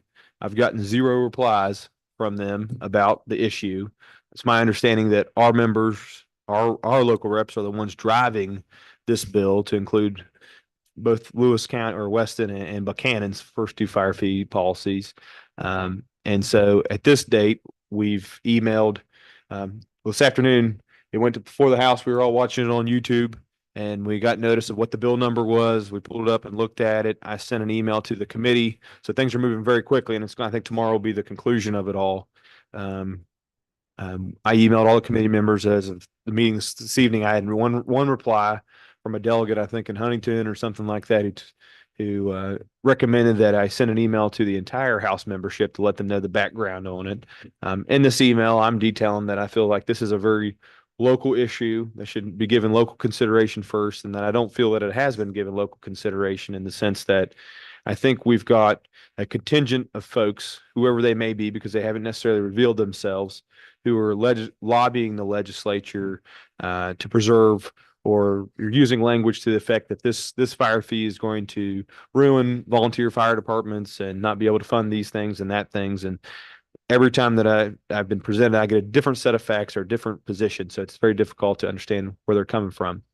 But I think my message to the legislature has been that we stand ready as an entity, as a council, as a administrative team to sit down and meet with whomever and talk about if there's any kind of possibilities of working together and I guess ironing these things out. I think one big point of consternation that I bring up is that it's perceived, and maybe it may be true, it may not, that the county fire fee will have to be removed from folks within our first due so that they're not paying twice. And then that will leave a big gaping hole in the contributions to these volunteer fire departments inside of Lewis County. So of the 5 remaining, they'll have to split it 5 ways, and the pot will be a lot smaller since our first due is so large. I think our position as of today is if those folks were to approach us and say, hey, we need some way to be made whole and see those funds come back to our departments, I think we'd be willing to renegotiate our mutual aid covenants with those departments and maybe pay them directly for those services from the proceeds of our first due. And I think I've expressed that to the municipal league and to the governor's office in that email, and I'm prepared to say that in the House email as well. I just think that it seems very heavy-handed what the legislature is doing right now without any kind of correspondence with the people, especially the entity that's instituting it. And so, anyways, they've got their reasons, and I guess I've got mine at this point. But I wanted to bring you guys up to speed with that. If you got any questions about it, I'd be more than willing to answer them. But I think we'll see how things go tomorrow and what bill ends up getting through the legislature, if any, and and that will dictate probably what we're going to do here as an organization in the next couple of months. One of the drawbacks to that is that we've shifted a lot of our firefighting costs to firefighting fees, and that may, if those fees do not go into effect, we may have to look at our calculus as far as our budget is concerned for the remainder of the year and readjust some things and make some changes if we're not allowed to collect those fees to pay for that fire systems administration. So good things to point out to the legislature. If they've asked, what they're going to do is going to affect you, but no one's asked. And I'm going to say that again because I think that's been bad government and been part of my email to them. But that's it. Local state representatives, has anybody reached out to yourself, Nate, or you to them? I haven't called our local representation. I'll take that back. I called Patrick Martin. I didn't get a reply. It's my understanding he was getting married, so I guess I can understand that. Mr. Burkhammer, who I believe is kind of leading the charge down there, we've had conversations over the past couple of weeks, and like I said, I was led to believe that this wasn't going to go forth. So at this point, I'm not sure what productive conversation would be had. I think, Mayor, you spoke to him today a little bit about it, right? So I think we've made ourselves available. They have our phone numbers. They know where to find us. When this was last bandied about, I called him and I tried to make clear to him that I felt that the channel of communications should come here. When a bill is going to affect us, we should discuss it. And I don't think that sentiment was exactly shared. And so this is the result of that, I think. Ben Queen, I think we've spoken to them, their camp as well. And that's all about all we got down there. I think it's what this has revealed really is that we probably need to work more as an entity to try to build those relationships a little bit better, because it seems like there's essentially no one there to pick up the phone across the spectrum of government.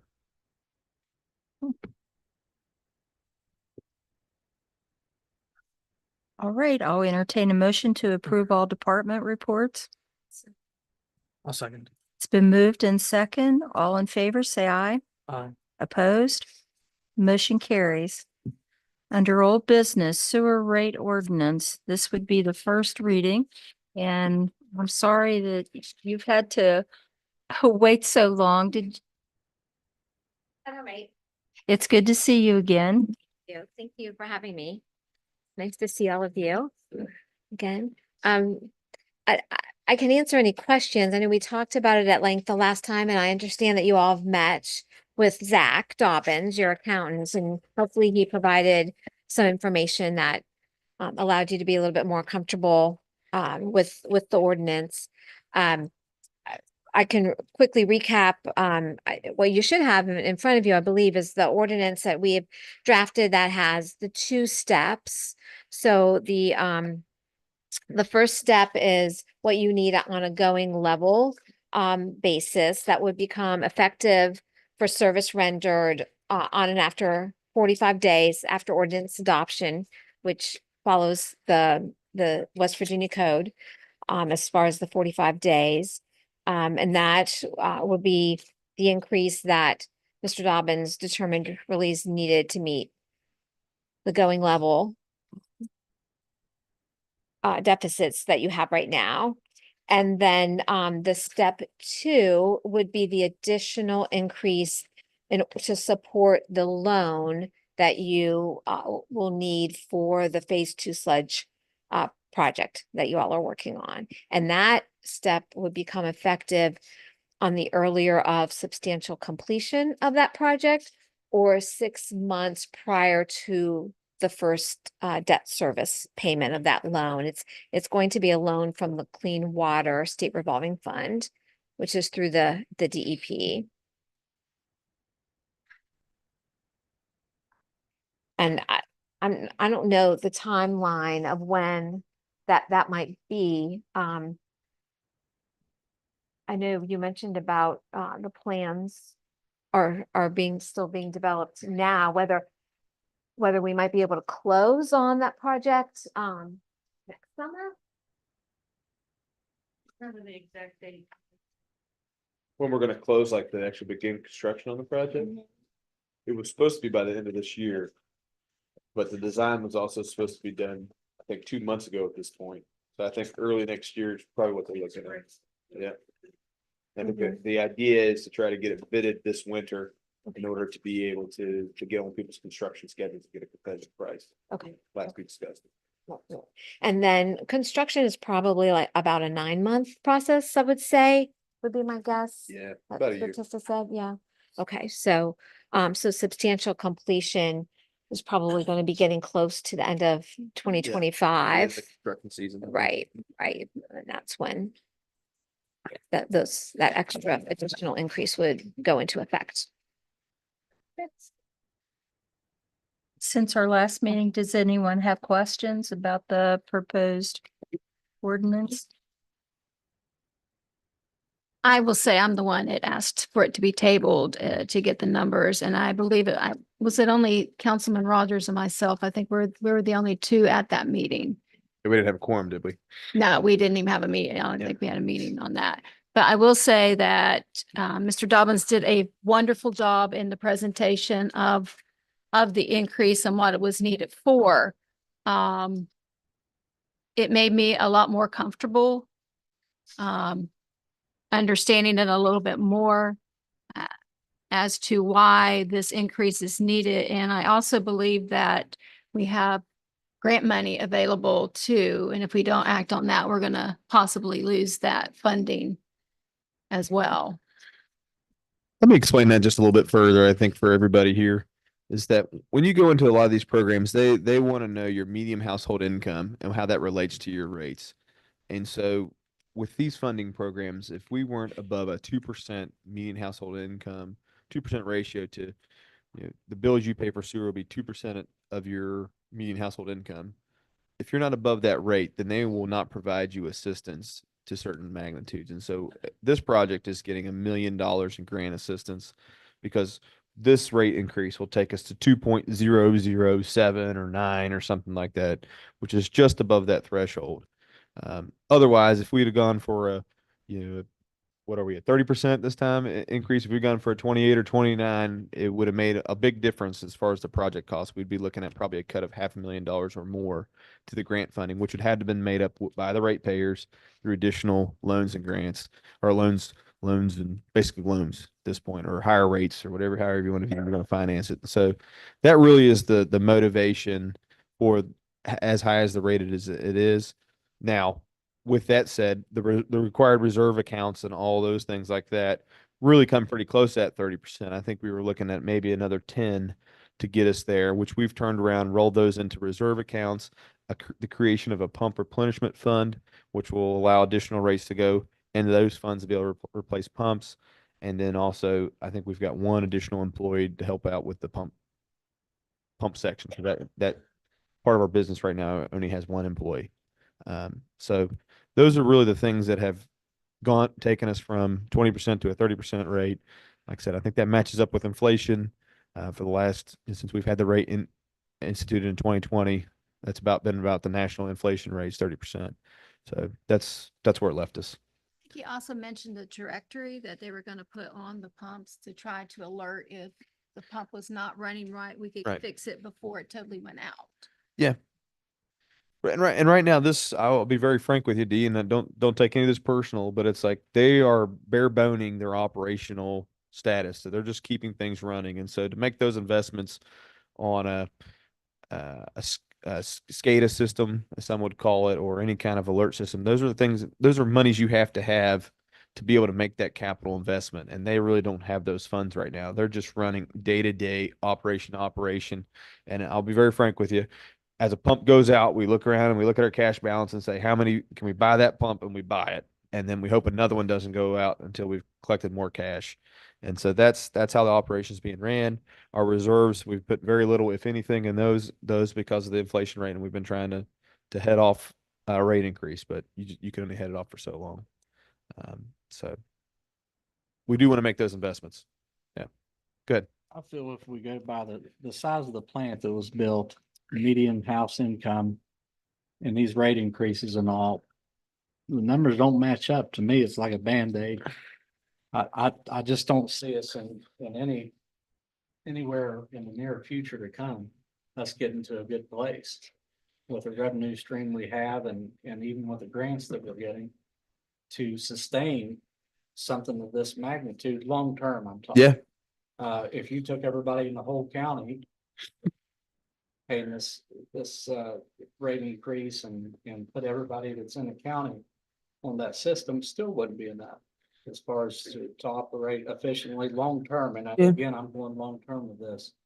I just, when I'm dealing with business, I want to have a good peace of mind. Yeah. And again, don't get me wrong, I know funds are needed for this project, but I'm talking about as a whole here. Yeah. I I think when the decision was made to expand to Jane Lou and Jackson's Mill and those things, you created a whole host of problems for a system that was never going to be cheap again. Sure. And I think that, as much as I'd love to go back in time and change those decisions or be in the room when decisions were made, that's just kind of what we're left with. I do think, to speak to the plant's capacity, yeah, it's way too big. You've got way too much flow, that potential there that you're probably never going to realize. Like you said, I think you connect all 16,000 people in Lewis County to that plant, and you still won't be up against the limits as long as you don't have too much stormwater going into it, of what you would be needed. And so, yeah, that was built way too big. And it's a shame that we're still paying the debt of that decision that was made in 2000, and we'll be paying that until 2032 or whenever that bill comes due. There's no And- alternative. But there is, yeah. Yeah. There's not, it's just. And I'll go back to that. Like, the guys have at this point turned the splitter box valve, and we're running all of our flow through half of the plant. And right now they're running the blowers on the other side so that that sewage doesn't go septic. But what we need to be able to do is make the proper investments where we can take that whole thing offline and not have to worry about any of those overhead costs. And that would save some money. Now, if we turned off half the blowers tomorrow, I think we're looking at a cost savings of probably $5,000 a month, maybe. And that's real money. That's $60,000 over the year, but it's nothing it's tough for us to be able to shift our position without extra money, for lack of a better word, to be able to make those investments to have those efficiencies. That's what we really struggle to. Yeah. Just because of the structure we're dealing with.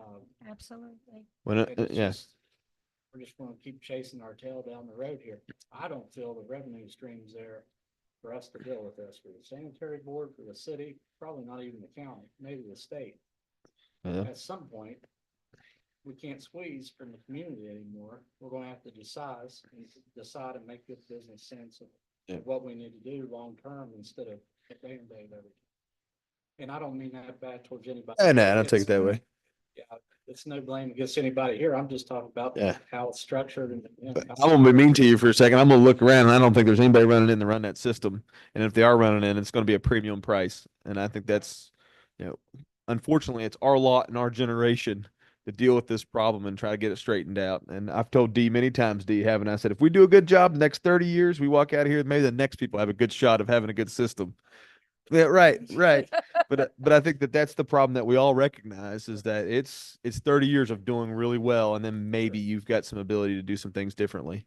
But it's quite the conundrum. And if you have somebody come in tomorrow and save you, it's going to cost you a pretty penny, which I think is what we're trying to avoid.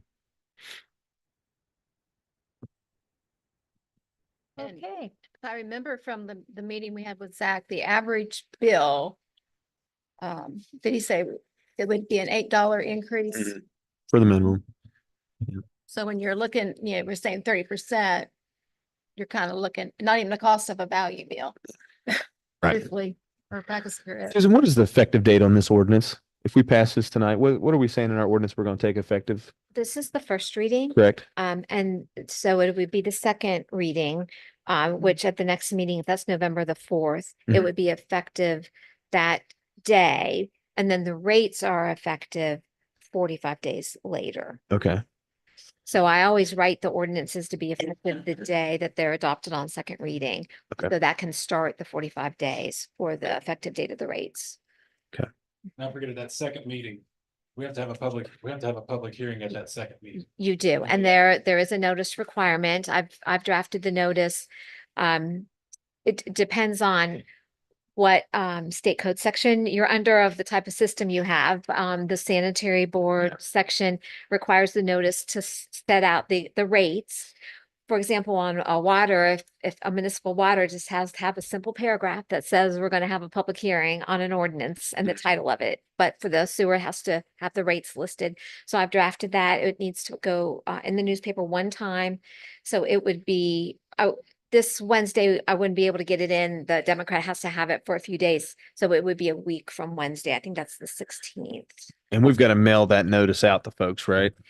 There does have to be notice on the billing. It doesn't have to be the same notice. It Okay. doesn't have to be that lengthy notice. Mhm. It just, as it's, the state code says, to put in, as long as you're alerting the customers of the intent to adopt a rate ordinance. Does that have to give a date of when we're going to adopt it, or when it'll be considered? Typically, what I recommend to my municipalities is a sentence that states, counts at the like November 4 meeting, council intends to adopt a like sewer rate ordinance. Mhm. It just a simple sentence, because a lot of times on the billing postcards, there's not enough room to put much more than that. Yeah. And most of the utilities just do things on a postcard. They don't do a mailing, and so there's no ability to put in a whole sheet or anything like that. Yeah. But you certainly can. You can do like a Mhm. a separate mailing or. Well, we if your mail our bills. are bit- Unfortunately, fortunately, I don't know. But that we you stick it in can there. put in, more information. I mean, you could put in the notice that's going to be in the newspaper, or you could write Yeah. something else which better explains why, if you want to. It's really kind of totally up to you all of how you want to provide that information. But at the bare minimum, under the state code, you just have to let people know the intent to be doing the ordinance and what meeting.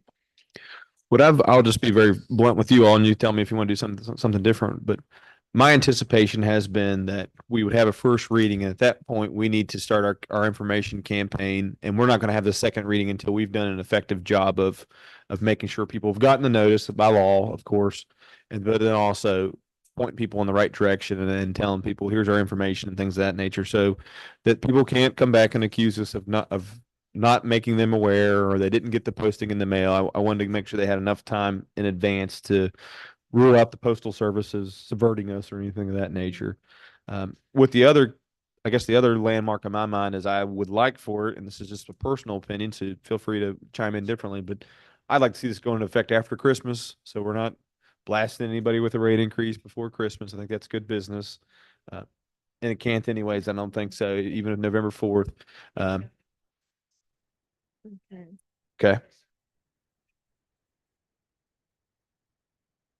We're in December. Okay. So those are my two big things. Now we're also trying to hit our budget targets and all that stuff. So we do want to not wait till May or June to pass this thing. But I think that's a needle I'm trying to thread, if that makes sense for everyone. If you would do the second reading on your November 4th meeting, assuming no appeal is filed through the appeal process at the Public Service Commission, the rates would be effective December the 19th for service rendered on and after December 19th. So that's what she was talking about, because how you do water, the West Virginia American water readings are what you base your sewer bills on, and West Virginia American does it in cycles. And Dee was saying that you would want to make sure you're through all of the cycles before you start billing any of your customers, because you wouldn't want. Yeah, so you were saying it would really be the January bills that would have the new rates. Yeah. And the notice that I need to put into the paper for the public hearing, it needs to have the date. Yeah. So in the notice I drafted, I assumed that the second reading would be the November 4th, but if for some reason you want to do it differently, then we'll just need to think about when we put that notice in the Okay. paper. When's our cut? How many weeks in advance do we have to have that notice out? It needs to be 5 days prior To the hearing. to the public hearing and So we've got a week or two. second reading. So we've got a week or two in the Democrat that we've got to play with here, right? Before we Right. put the notes up. Okay. Right. And the notice on the bills needs to be let's see. That's our big deadline. that it's 5 days prior to adoption also, that the customers need to have received the notice in their billing 5 days prior to adoption. When are our bills going out? We've already printed them and all that stuff. Okay, so you're gonna put this notice in these bills? Okay. All right. Are you Whatever gonna it put a is. copy of he had that wherever you are on what your usage, what it would be go up to? I think Zach suggested that, or give it out tonight at the public hearing. I mean, Councilman Rogers isn't here to refresh my old memory on that. You don't need to fold it back. Well, thanks. Set up a job. Say you don't have to, you better fold those. You don't need to fold them, Judy, and you don't need to run them. You just send it to me. Well, the biggest thing is the content. I think we haven't sat down and figured out exactly what we want to go in this mailer and what information. And that was the time frame I was trying to establish in my mind. Is how much time do I have to do that? Okay. But when do we need that? We need that by this week sometime. Yeah. All right. Thursday at the latest. It's Monday at 8. Or Susan, maybe Susan will come and fold them. Don't do it, Susan. Don't do it. Okay.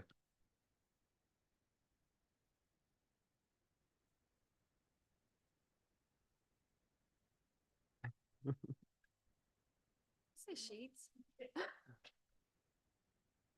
Is that all you have, Susan? It is, and after adoption, just quickly, the process is that within 5 days after you all would adopt the ordinance, I file it with the Public Service Commission, and the Public Service Commission requires some additional notice. They require us to put a notice in the paper 2 times, and it's on a form that explains, has a paragraph saying that you're doing the increase.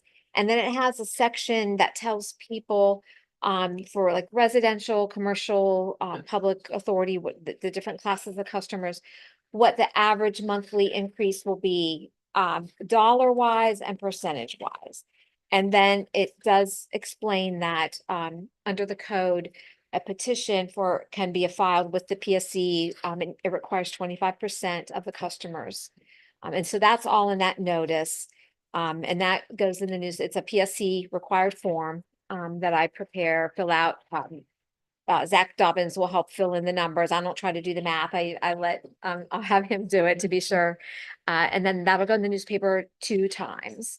Along with a verification that you will sign that notice went on the customer's bills. That the notice that goes in the newspaper, she'll also post at the sanitary board. And then it will be at the PSC for 30 days, waiting, to see if there's any kind of appeal. At this time, I'll entertain a motion to have the first reading of the sewer rate ordinance by title only. Greg, somebody messed up.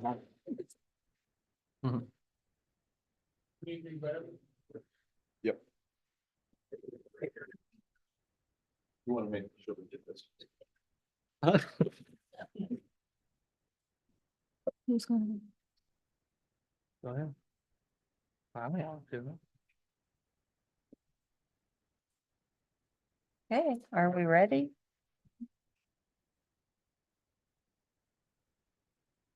Yeah. Okay. One way or the other, here we go. I move to have the first reading on the ordinance providing for increased rate charges and fees for sewer services for all customers of the municipality owned and operated sewer utility of the city of Weston, Lewis County, West Virginia by title only. Okay, is there a second? I'll second. Okay, we'll have voting by roll call. Steve White, Yes. Councilwoman Debbie Gump, Yes. Councilman Kirk Carter. No. Okay, motion carries. Go ahead. Ordinance providing for increased rates, charges, and fees for sewer services for all customers of the municipally owned and operated sewer utility of the city of Weston, Lewis County, West Virginia. by title only, first reading. Okay, I'll entertain a motion to accept or reject the reading of, the first reading of sewer rate ordinance by title only. I move to approve. Okay, there's a motion to accept. Is there a second? I'll second. It's been moved and second. We'll have voting. Any discussion? We'll have voting by roll call. Councilman Steve White, Yes. Councilwoman Debbie Gump, Yes. Councilman Herb Curtis. No. Motion carries. Okay, thank you very much, Okay. Susan. Well, thank you all. I appreciate it. Make sure Dee gives you the date to come fold those bills. Okay. Be a nice day out of Charleston in my office, actually. We'd have fun. And then Okay, let me know, as far as when you all want to do the second reading, so we can all. Sounds like we're gonna know on Wednesday, right? We set up the bills. Yeah. So it's gonna be a good report. You should do it the regular session and have it. You want to do it November 4th? regular. Regular? You really need to talk to Zach. Okay, next, purchase of street lighting. Want to request you table it. Okay, is there a motion to table? Also move. I'll second. It's been moved and second. All in favor, say aye. Aye. Opposed? Motion carries. Next, renaming of Kuntz Street. Table again, It's my understanding Mr. Moneypenny hasn't made supplied you with what you need. Yep. Okay. the contact. So move. Is it- I'll second. It's been moved and second. All in favor, say aye. Aye. Opposed? Motion carries. Pay differential for street department. I did not get to that, so that's another request to table. I so move. I'll second. It's been moved and second. All in favor, say aye. Aye. Opposed? Motion carries. What are we waiting on for that?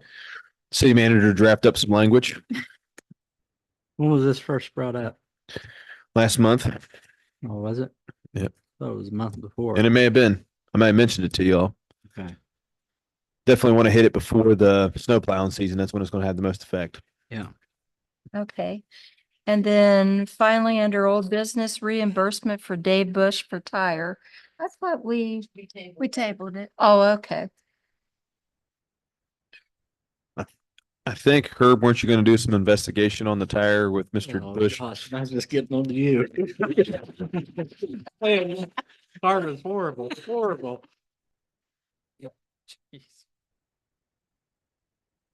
Well, how about Feedback from different directions on this. you want to table that too, and then we'll bring it up next time. You and Nate will get your work done on both issues. I'll help you if you help me. It's up to you guys. What you do. I mean, we haven't paid them in the past. We paid Have we? some in the past, yes. We have. We have. What do you think, paid. Mr. Curtis? I'm We'll indifferent. table. I'll move the table. Is there a second? I'll second. All in favor, say aye. Aye. Opposed? Motion carries. Under new business, Miracle on Main Street, November 30th, 12 noon to 7 p.m. Unfortunately, we're going to table that because Betty did not get me the application. I think it's approved from the state road. Okay. It was that permit processing, she said, that's been a The hassle. new, okay. So motion to table. I moved to table. I'll second. It's been moved in second. All in favor, say aye. Motion carries. Oh, boy. Awarding a bid for paving streets. In your packet, you've been supplied the one bid that we received, which was from JF Allen Company. The big point I will make is that the cost per ton has gone from $135 previous year to $149 a ton. And so obviously that will cut down on some of the paving you can do. Mike supplied, it's handwritten. He asked me to type it and I didn't get to it. So I apologize, but by his estimates, looks like our entire list that we supplied in our bid, which was provided to the council, was about $205,000. And with the understanding, I think that these are all estimates. We mill more sometimes than what we estimate more milling than what we're doing. our intention is to spend about $100,000 this fall in our paving budget, and then reassess in the spring where we're at as far as the winter conditions, if we've had a bad winter, all that stuff. You guys know how that drill is. And I think that in the fall, we're just going to lean on the overlaid list, right, Mike? And then the milling would be kicked to the spring season. Is that one of the ones that needs to be done, needs to be milled? And let me tell you about the milling machine, but we don't have to get done. Chris and I was supposed to meet with JF Allen is Chris.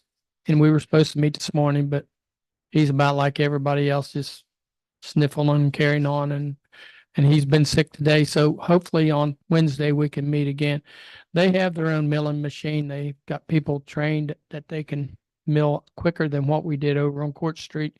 So that'll be in-house with them instead of having to get the Donna Hay to come in here. Yeah, that's what Chris was telling me this morning. And then the 100,000 you're saying is from the budget. What about ARPA funds? We have $400,000 left, and we got 2 months left in the year. We got to earmark or invoice all the money for ARPA. I mean, Well, we're not going to at least spend 100,000 of it on paving. That's what I'm trying to say, is that playing a little bit of budgeting game here, in the sense is that you're gonna get an invoice. Everything goes right for $100,000 in this year, right? November sometime to pay. Pay it one of two ways: pay it from general fund dollars, or you pay it from ARPA dollars. I'm sitting there saying, wait till November till you get that invoice, when everything becomes a little bit clearer for you. And if you want to pay that with ARPA dollars, you can. At that point, you would save the general fund $100,000. Then, in theory, if you've done a good job budgeting, you will have $200,000 still budgeted for paving in your general fund. Save the general fund $100,000 that you pay for ARPA. So what are we saving $300,000 of the ARPA funds for? We're getting down, that's my point. We're getting down to almost in the year, and council has no idea what the $300,000 we're holding for.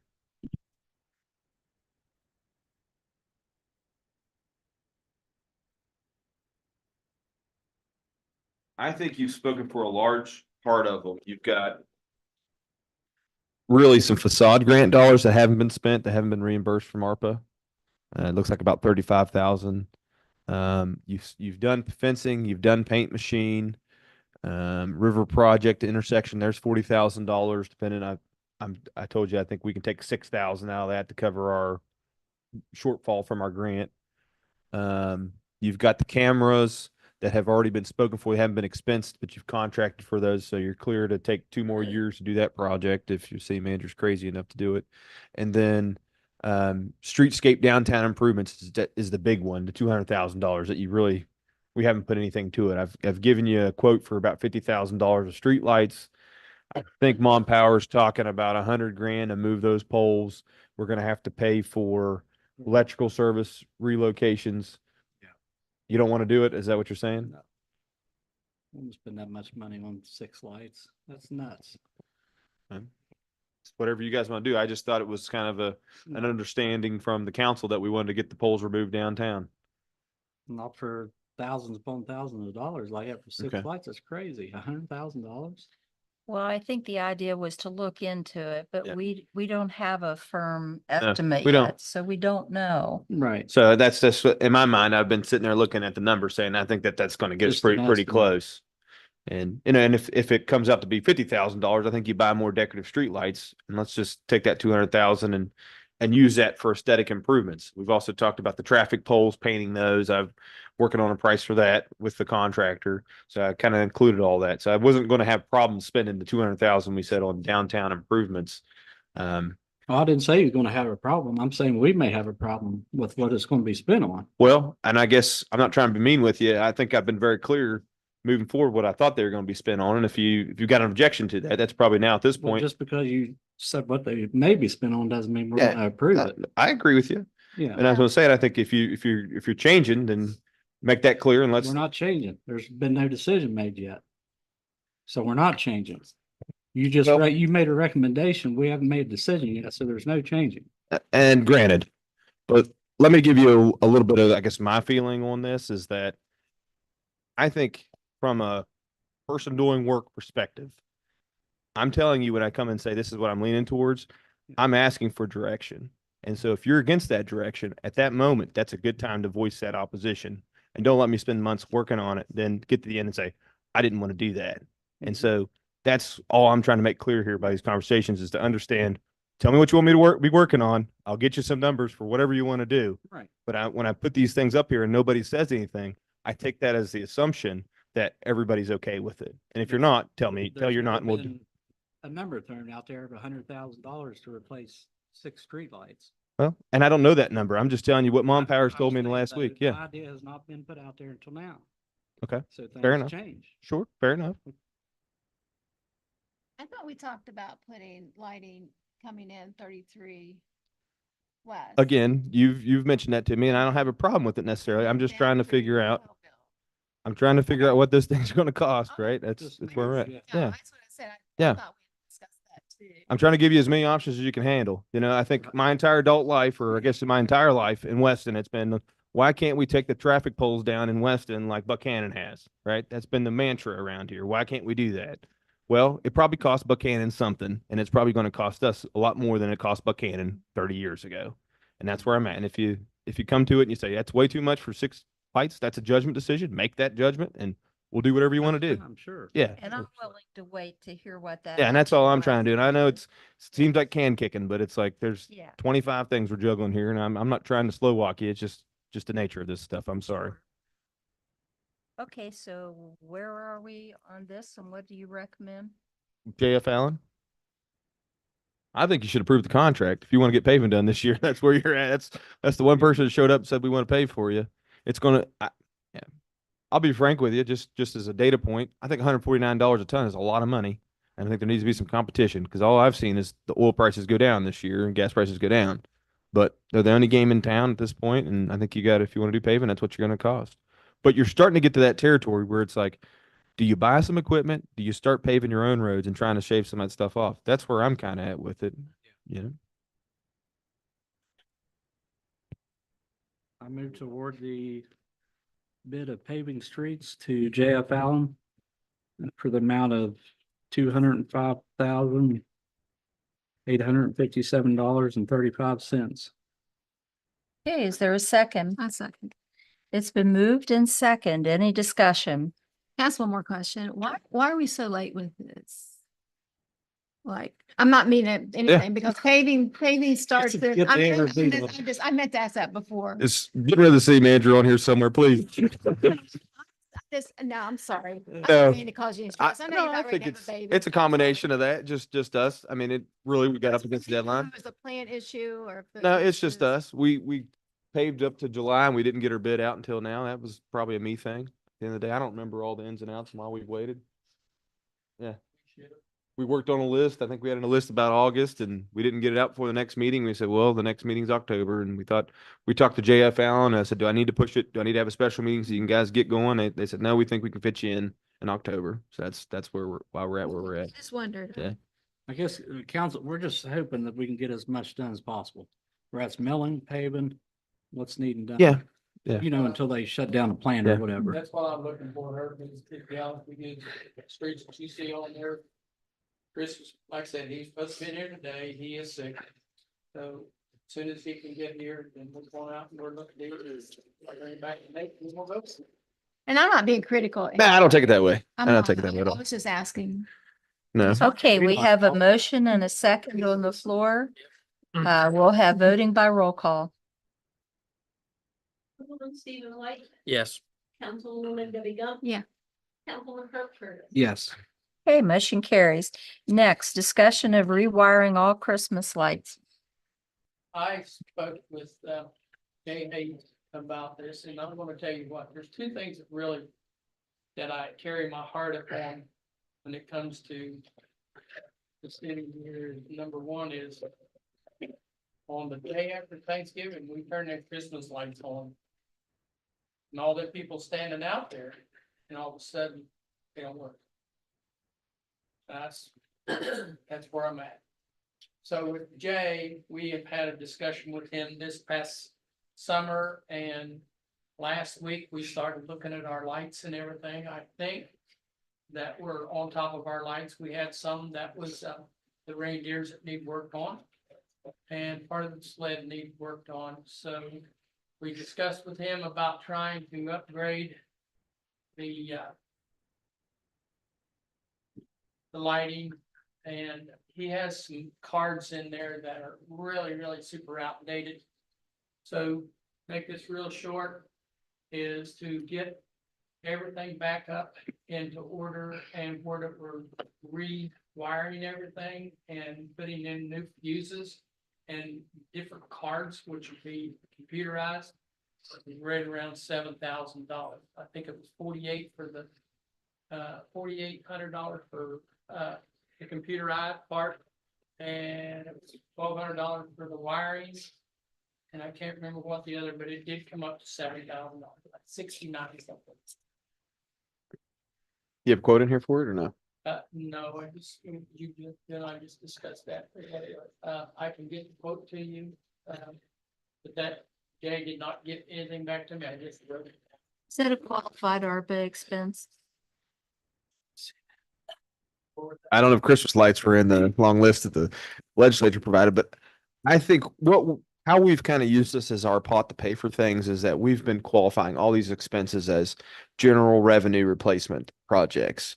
And so they had a big checkbox when we first got these funds and said, if you got less than $10 million as a municipality, you could check this box and say, we're not going to be beholden to all these different requirements that were in ARPA. It was just going to be money you could use to spend at your leisure. Now, you still couldn't use it for pension reimbursements, and there were some Sure. bond payments or something like that. But for all intents and purposes, I think we've classified everything we've done under those things as clearly as we can. I think we put it on the agenda to discuss tonight. I'm fine using ARPA dollars if you tonight can decide this is the system you want to keep for Christmas lights. I think that, not that we're trying to get rid of the dancing snowflakes, but they are older, and I think that's the question. Is there a long-term strategy there? And I think we inherited them right from the Chamber of Commerce at one point in I time. think the system that's in there right now has been there since day one. And what Jay and I Yeah. are trying to do is trying to get this up where that just the normal person can work on these things, okay? So Yeah. Jay and I discussed, and he's told me time and time again, he's not a spring chicken, and Yeah. if we can get it where it's kind of easy, don't look at me hard. I thought you. If we can get this up to where, just a normal electrician can work on these, is where we're at. Yeah. And, like I said, Jay's the one that said, I'm not gonna be around forever, guys. But again, like I say, well, when you flip that switch, we say, we didn't rewire it. But that's up to you guys. I'm not trying to pull your arm. Through the years, the chamber has looked at replacing the dancing snowflakes with something that was more affordable because the cost of repairs. But every time it was considered, a lot of people in Weston really want the dancing snowflakes. It's a memory from back in the 80s, and they love it. So I think it's unique. I'm at the point where I think Yeah. as long as we can do what Mike and Jay are talking about and make them more serviceable to Yeah. somebody who's experienced and qualified, that we should go that way. I will tell you that when we do repair these things like this, we're probably gonna have maybe not the rewiring, but like repairing the reindeer and stuff like this. It's like every year it's like $1,200 to $1,500. It's not that much on repairing. If they sag down at times, which they do, the tractor trailer hits them, and then we gotta revamp snowflake. We've had to do that twice. Yep. I'm gonna go back to the light poles for a second, Herb. Don't hate me. But my thought was, do you put this expense into them, and we're probably gonna have to pay to have them moved if we take down the light poles. And so, the conversations I'd had with Mike was, do we kick this can down the road one more year and see what happens? But if you want to make the upgrades, we can cross that bridge if it comes to, because we may not be moving the light poles, right? So I'll entertain a motion to, Well, I think at this point, we don't have a quotation, but if you want to authorize us up to a certain amount, then we'll do that. 7,000. Well, is it going to be 7? Is it going to be 7,100 or what's it going to be? I put down on my notes right here, 7,000. Once you give us up to $10,000 from ARPA, and we'll try to make sure that number's as close to 7,000 as possible. I think Councilman Curtis would like to make that motion, wouldn't Yeah, he? sure. I'll make a motion that the city spends $10,000 rewiring the Christmas lights for downtown From ARPA. from ARPA funds. Yeah. Okay, is there a second? Second. It's been moved and second. Any discussion? Voting by roll call. Councilman Stephen White, Yes. Councilwoman David Duff, Yes. Councilman Herb Curtis. Yes. Okay, motion carries. Next, reports of city council. I passed out my report. The Locable Zoom conference that I sat in on, that is, when you were talking about hiring that person to do like marketing, communications, Yep. I have been really trying to figure out a way to reach those people in the city who do not use social media. And so when I was at the On Track meeting in Parkersburg, there's a platform that the On Track communities, a lot of them in Main Street use, and it's called Locable. So if you think of it, do an internet search and check out Locable. I'm hoping that Nate and Laura will have a chance to take a look at that. It doesn't have to be Message received. but I think it might be a solution for reaching that part of the citizenry. Also attended Brownfield Conference with Ray, and that was a good time in Summersville. We made a lot of good networking contacts. And then I attended the EDA conference in Martinsburg, and I learned about some things there, TIF districts being one of them, and met some people who represent federal offices in Washington, D.C., especially the Office of Rural Affairs and all the funding that they have available. So that was really good, and I'm glad that I went. Hubcap meeting, we had Peter Butler and his planning and design students, and they took a tour of Weston, and they picked out, they were to give ideas of designs or plans, and they're going to come back to us with their ideas for improvements to make in the downtown area of Weston. Hopefully that'll be happening before too long, and we'll share that with you. That's all I have. Stephen? I just want to say thank you to all our staff. I know, as usual, all of you work very hard in my ward, and it is greatly appreciated. The quick response by law enforcement to take care of various issues that we have has been awesome. I've gotten actually some positive responses from that for once, so that's been nice. Sometimes it's just making shop and save a safer place, unfortunately, but we're making small steps. And with this first due fire fee, I'm not going to get into anything, but I'm trying to do everything I can do to get the funds that we need to make sure we get you guys taken care of, because you do a lot more than most of us could even think of and imagine. And it is much appreciated, and it does not go unseen. And I do appreciate everything you guys do. That is it. I would like to echo Councilman White's things on our staff doing a good job. We appreciate that. I know some of you put a lot of time into preparing things. I know that I would like to see us to continue to work on our issues with our street. I don't want to call them streetwalkers because that in your mind goes somewhere else on that, but our street dwellers, I should say, and to take care of those issues and to continue to work with the community to find solutions for that. I think we need to at some time reconvene a meeting and further discuss that issues.